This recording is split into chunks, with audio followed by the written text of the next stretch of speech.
Sound ready. Yo, what it do, gang? It's your boy Pluggo. Right now we on 51st and Princeton, south side of Chicago. We're standing in front of Parkman Elementary School on the south side of Chicago. Today we here with Mr. Dionell Hill. Today we supporting what he got going on.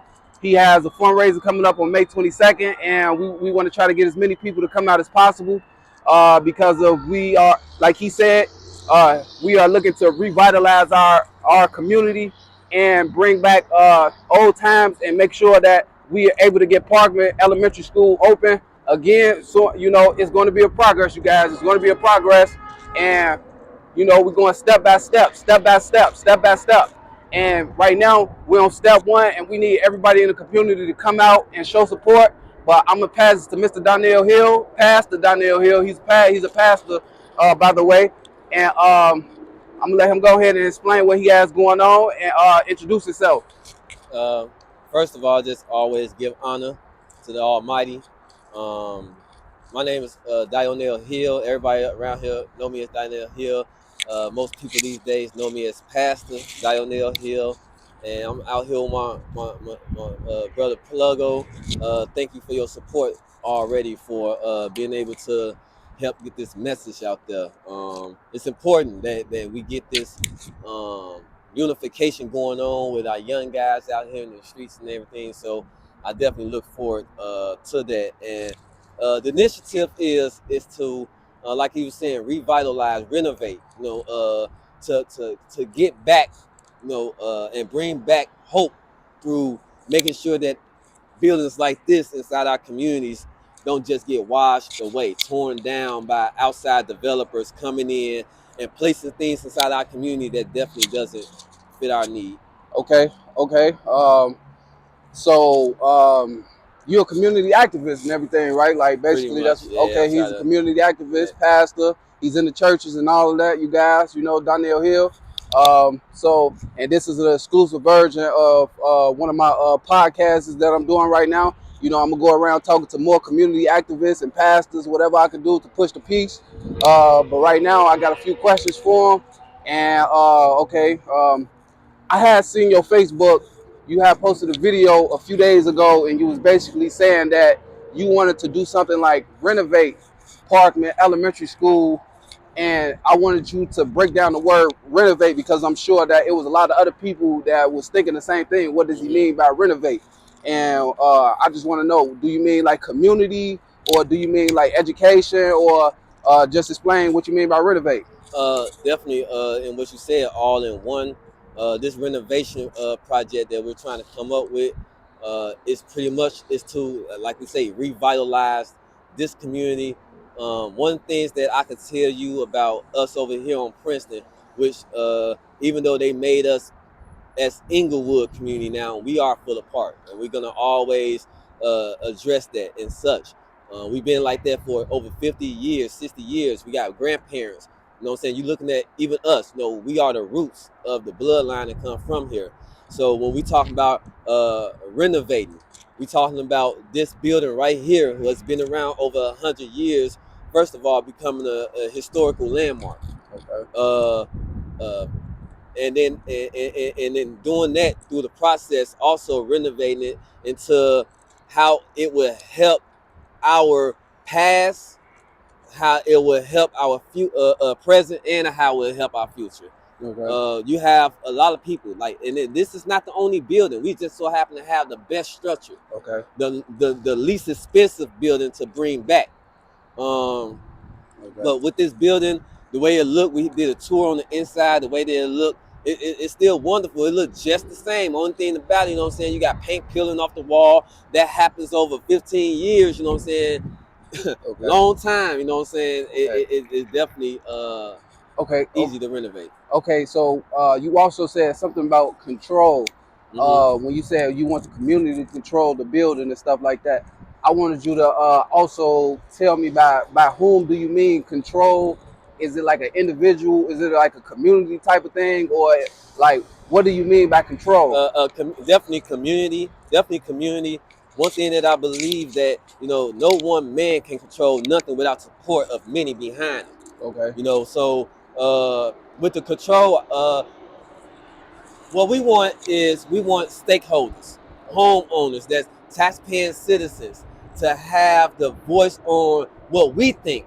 You know what I'm saying? Okay. This building will look like. Not only that, once this building, if so, it do get a chance to be revitalized and renovated, we hands on take the control. You know what I'm saying? And whether it's we own it or whether it is that we work with those that have the money. Like right now, we got investors. You know what I'm saying? As long as we can have a structured contract that says that us as a community that has to live around these buildings, that this building is going to affect first. You know what I'm saying? As long as we can control what goes in and out. You know what I'm saying? How we got organizations, we got businesses that can house this building, Okay. renovating and everything like that. So Okay. yeah, Okay. community. So, is your long-term goal and plan is to actually like reopen Parkman School one day, or is it just uh always renovate it, or is it going to be like? So, what is like a long-term thing for you? Are you actually like planning to open Parkman School again? Yeah, And right. and how long do you think it'll take to actually like get the school open again? Right now, you know what I'm saying? Of course, we say apartment. That is our long term goal. Our long term goal is to get this building reopened. It may not be Parkman when it opens. We always forever know it as Parkman, but we're gonna have a name on it that's gonna speak for itself. We have if once you purchase the building, once everything is finalized, you got 5 years to do your renovation project. You know what I'm Okay. saying? Or then to get it back together, man. That's why it's important for us to have our blueprint, our plan, and everything now today. You know what I'm saying? That's why it's important for us to get the rally of the people behind us so we can know what they want. Everybody's not gonna get what they want, but we're gonna find the most important things that's gonna be very, very fruitful to this community, and that's Okay. how we would long term run it. Okay, because like this real how I look at it, like I really think like it's this is a really important thing because I grew up in this neighborhood, Mm-hmm. born and raised type thing. 30 years. I'm 30 years old now. Like and, I graduated from here, and I definitely like to see this place reopened again and shit like that. You feel me? It was actually like a dream of mine to actually see this joint reopen again. You Yeah. feel me? I had a dream one time before. I had a dream that that I once I, I'm gonna say hit the lottery and Mm-hmm. then reopen Parkman and then I became the principal of Parkman. It was an actual dream, like, and I was like, damn, I want it to happen like that. I wish it could happen like that, but I see that you are taking the steps that really needs to be taken. Like you are involved with the churches. You talking to the aldermen. You talking to the people that you need to talk to. Uh, I just want to know, what do you feel like Parkman School being closed? What do you feel? How do you feel that is affecting our community? Well, it definitely affects us a lot. I don't know their plan and what they was intentionally thinking of when they did close the schools, but I will tell you what it has done to us. In some cases, it has brought us as a black community together. Uh-huh. A lot of the kids who may have went to Parkman, you got these segregated sides, you know what I'm Uh-huh. saying? And so if you was on MC side, you couldn't go down there to the GD side to be comfortable going to school. But closing the schools kind of brought it together and everybody started coming up together. Now you don't have no longer them gangs and that fashion, but cliques. What it has done in affecting us in a bad way is that it has, first of all, dormated, like these buildings are just being dormant. I mean, we done uh, like all type of people, whether they're on drugs, issues, they're living in these buildings. They breaking into these buildings. You'll be surprised at how many people are being harmed in these buildings. Who's to say you won't find bodies in these buildings? You know what I'm saying? So what it does is when you leave a land just dormant like that, it don't have no vital assets. Don't nobody want to invest in it and things like that.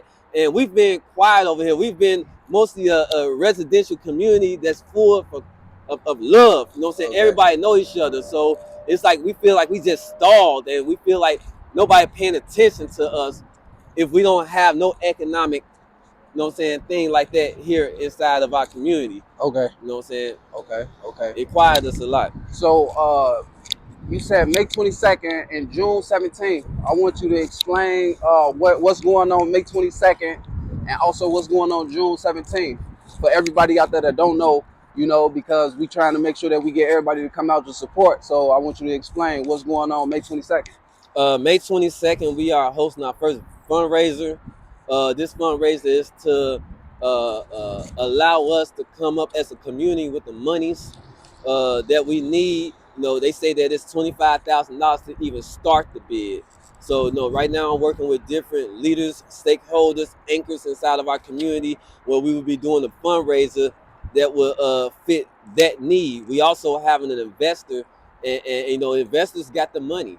And if I feel that if we can show an investor who's interested not only into our builder but into us and partnershiping with us for the better access to this or to have asset to this community, then we ought to be coming to the table with something. You know what I'm saying? We shouldn't just always be empty pocket or not even try. You know what I'm saying? If you don't ask, you don't receive. So yeah, we pretty much asking the community, asking anybody, 20th ward, really wherever ward you from, come out to the Dawson Center between 6 and 9 on May 22nd. No, I don't care if you got a penny, 50 cent, a dollar. You know what I'm saying? Or you might have a friend that got thousands of dollars.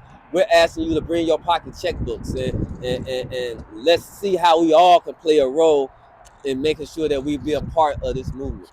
Okay. And June 17th? June 17th is about the listening tour. We've had discussions with Alderman Jeanette Taylor, 20th Ward Alderman. She's the one who will be hosting that.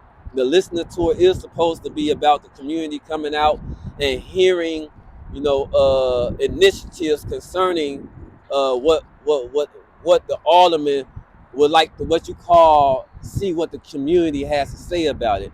One thing that I know about the listening tours, if we don't come out as a stronghold, we don't come out as a body, and we got a voice of a leader that'll sit up there and speak for us, then they're gonna come telling us what they want to say. Okay. We should be able to tell them what we want to say. That listening tour should be both sides. Okay. So one of the things, that's why one of the reasons of me starting this initiative, because right now we're building our body, we're building our stronghold, we're unifying, and if we can show that because the alderman, she only got certain number of people that she considers her constituents. Okay. That speak for everybody. Okay. But everybody don't speak for everybody. You in Washington Park, you don't speak for Fuller Park. Right. You know what I'm saying? But you can.